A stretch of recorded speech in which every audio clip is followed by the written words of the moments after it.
Hello, everyone, and happy Father's Day to all of you who are fathers. Hope you're having a wonderful day, and if you're getting the chance to watch Game 7, it's going to be a great one. So I'm doing that, but I also have to do this as well, and this is right now is more important. These NBA guys are making all their money. I'm trying to get to where I can make a portion of what they make as an annual salary. But anyway, this week's readings and discussion topic was very important. And when you're talking about alcohol in stadiums and arenas, um, it's you get people with different. Everyone has a different take on it. I am always for someone that wants to make money, and I'm also for the safetiness of people as well. And I know that a lot of times when you can't mix both. When you drink alcohol, a lot of times people have that liquid courage. They do things that they're not accustomed to doing, or saying things that they're not accustomed to saying, but it happens and it causes accidents and everything else. In the case of selling it in stadiums and arenas, as I said earlier, I'm 50-50 on that. I think universities and professional teams should have the right to sell alcohol, but monitoring the alcohol intake of the fan is the biggest issue.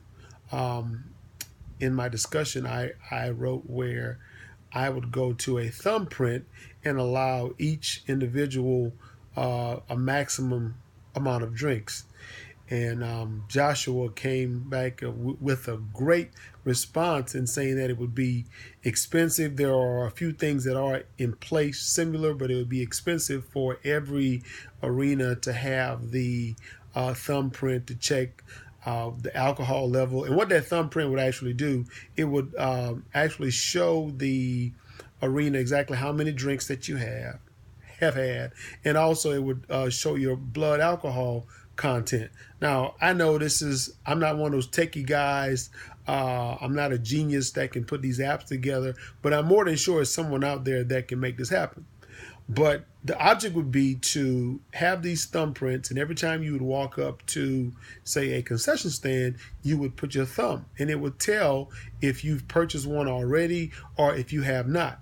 Now, I know some people say, well, I'll send someone else to get a drink for me. Well, if that person has given you the limit, then he or she cannot buy it either. And if you put your thumbprint and they see where your alcohol level is too much, or if you just try to get more than you're actually allowed, it would not allow you to. Joshua also said, well, it'll be very expensive. Well, yes, but these stadiums, teams, arenas make a whole lot of money. Case in point, I'm a big Costco shopper. You can get a churro at Costco. For those of you who may not know what churro is, it's a long cinnamon stick with cinnamon and sugar. At Costco, they sell them for $1. In the arenas, stadiums, that's $5 to $7. So I'm just using that to show how much money they actually make. And alcohol is even worse. I mean, you can buy a glass of wine, say a cup of wine in an arena, that if you drink that same wine at home, you can find that same wine at Bevmo, one of the liquor stores for maybe $10. But you'll buy a glass of that for $10. So I think that the arenas and teams, stadiums can afford the thumbprints, and I think it would help.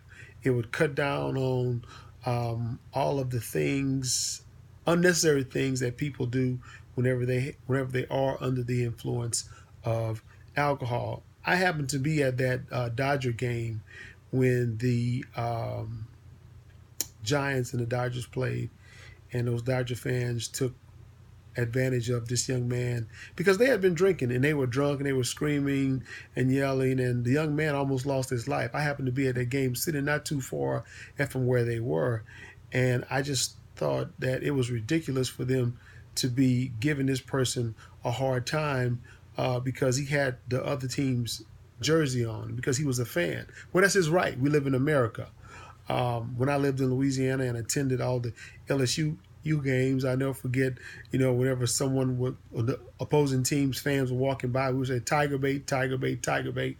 But I don't remember it getting to a point to where they wanted to fight or take advantage of an individual just because they were wearing a Florida Gator jersey, a Auburn Tiger, a Alabama Crimson Tide. And I know that those are big rivalries, but why would you want to harm someone just because they're just like you, wanting to cheer for their team? But I would say if I was an owner, if I was a stadium owner, if I was an owner of a professional team, if I was a college president, chancellor, I would really look into ways in order to benefit both by being able to sell alcohol and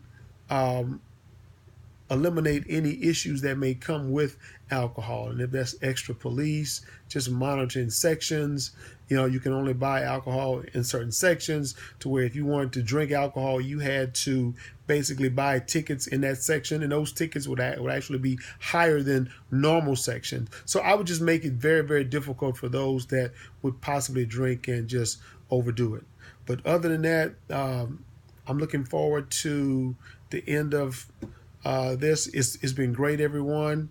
If we don't have another video blog, which I doubt we do, it was great. I'm sure most of us will be in other classes together, so I look forward to working with everyone and staying in class so we can all graduate in May of 2017. Have a good day.